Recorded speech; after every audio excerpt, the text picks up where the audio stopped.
Hello all, I'm Peggy from Teacher Friend, and today we're going to be talking about 5 ways to have a successful homeschool day.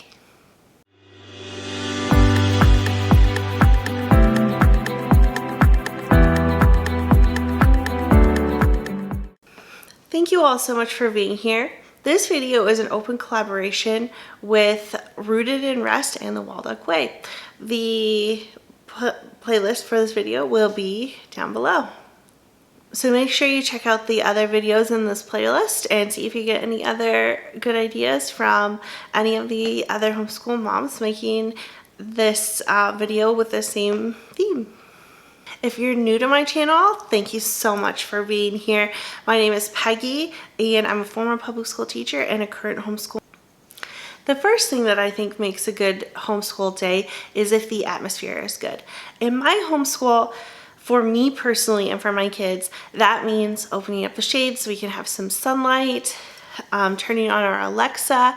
I like to listen to mellow folk music. There's a mellow folk station, but I'm not sure I have great taste in music, so don't need to take that suggestion. But finding a music station that you all like to listen to can really help bring some more light and calm to your school day.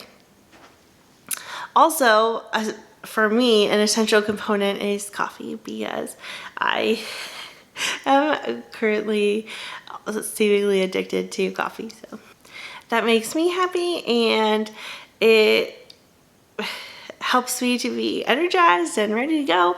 And so I think it brings a little something to my school day. Or maybe that's just an excuse because I just like coffee. Who knows? We'll never know. The second thing that I think is important about having a successful school day is to make learning as fun as you can. Now that's pretty easy for me because I have a kindergartner and a 1-year-old. And so, well, he's pretty easy to do things like stacking blocks and things. It's just a smidge harder with my kindergartner, but honestly, she's still really at a good age to do lots of fun educational games and fun YouTube videos, and we like time for learning. With the older kids, I do feel like it's a little bit harder to make learning fun because the content is harder and, you know, they're older and not everything is just new and exciting.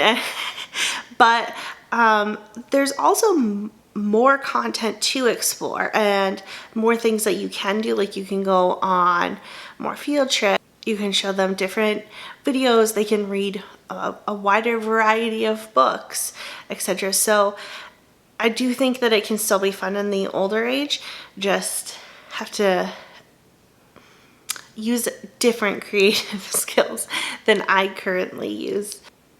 Number 3, for me personally, I think it's important to be positive and encouraging.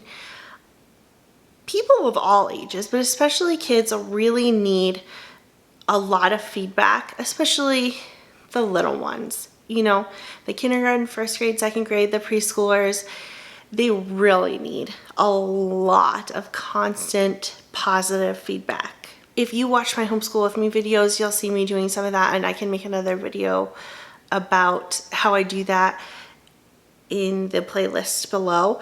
But if you are giving them a lot of feedback about what you want to see from them, then they're gonna want to make you happy and they're gonna want to do those things, and then you're gonna see better results instead of, you know, the old school way of, why did you do that? Well, you didn't teach me. Well, you just should have known. Like that's not the world that we live in anymore.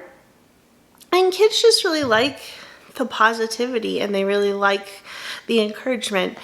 And the school district that I worked for was really big on that, and I'm really big on it too because of that, I guess. For the littles, but for all ages, I think it's important to take a lot of breaks. Now, when I say breaks, I don't necessarily mean like run off and, you know, stop the learning.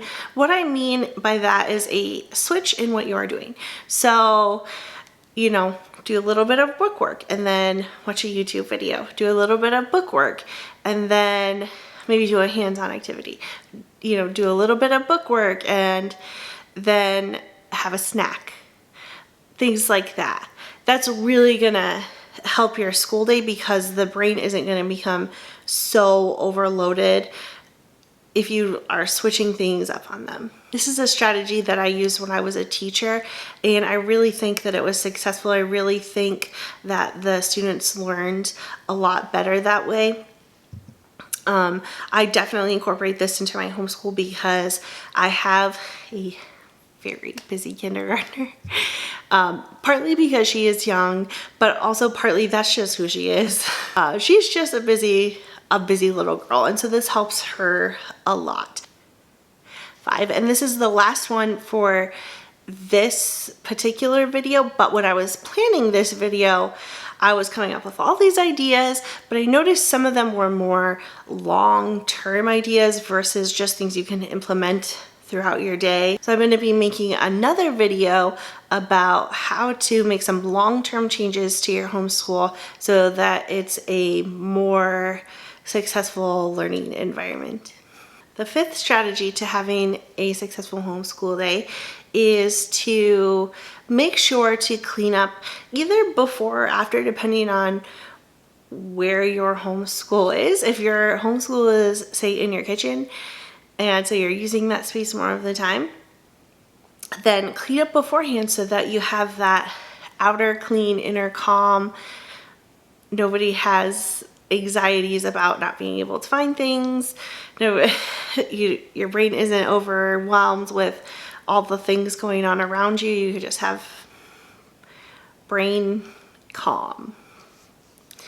For me, my homeschool is in our guest bedroom, so we clean up at the end of the day, and we all participate in that. Even my 1-year-old, which of course I'm having to teach him how to do that, but he actually really likes it, so fingers crossed that it stays like that. Thank you so much for watching this video. I really appreciate you being here, and I hope that you learned something that will help you, but if not, I appreciate you sticking with me, and I hope you'll check out more of my videos. I hope that you have a wonderful day.